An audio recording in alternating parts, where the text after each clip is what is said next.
if you'll imagine with me, there's this person who you picture. I'm wondering, is that you?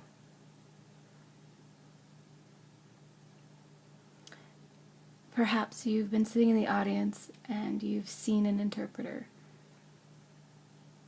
and been absolutely amazed by their skills.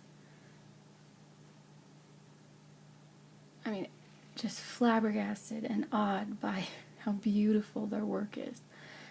Everything seems absolutely perfect. They seem to draw in the message, process it, and produce it with such skill and accuracy, conveying the intent of the speaker.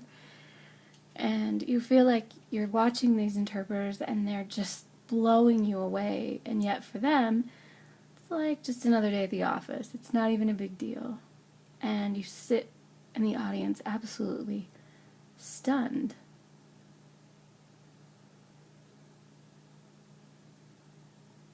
So here's one thing I want to talk about. First, there are three things I think we often feel. First, that feeling of just awe, utter and complete amazement at the beauty of what is being produced, where this interpreter just creates this picture and this image.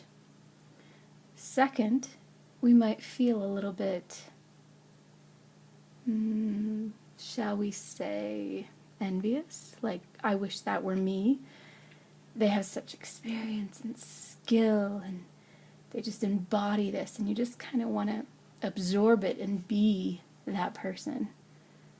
You see no mistakes, no insecurities or discomfort. It's just absolutely beautiful. A third emotion that we might feel as we sit and watch this interpreter is a little bit jealous and, shall we say, disliking that interpreter because they're just so good, and maybe comparing ourselves to them creates feelings of inadequacy. We see how they interact with the deaf people and how the deaf people respond to them, and we feel less.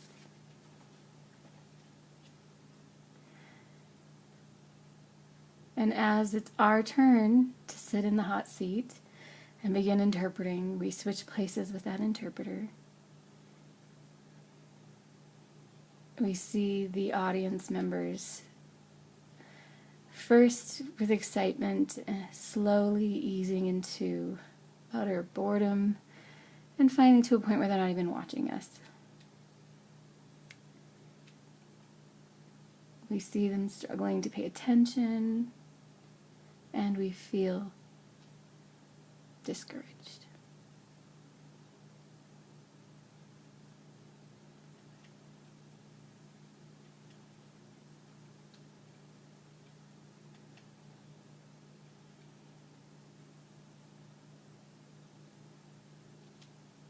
So what I want to discuss today is the word that we often just say about maybe those interpreters that we sit in awe of.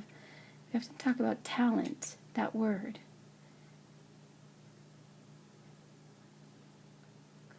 We often think there are two groups of people. There are people who have talent, and there are people who practice. And the people who have talent, how do they get that talent? I don't know. We could ask many different people. It's internal, it's there naturally, maybe it's just automatic, and when they're born, they come out and they just have that ability to be amazing. They understand and sign, and they have this natural gift that is from birth within them. But what about practice? Do those people not practice?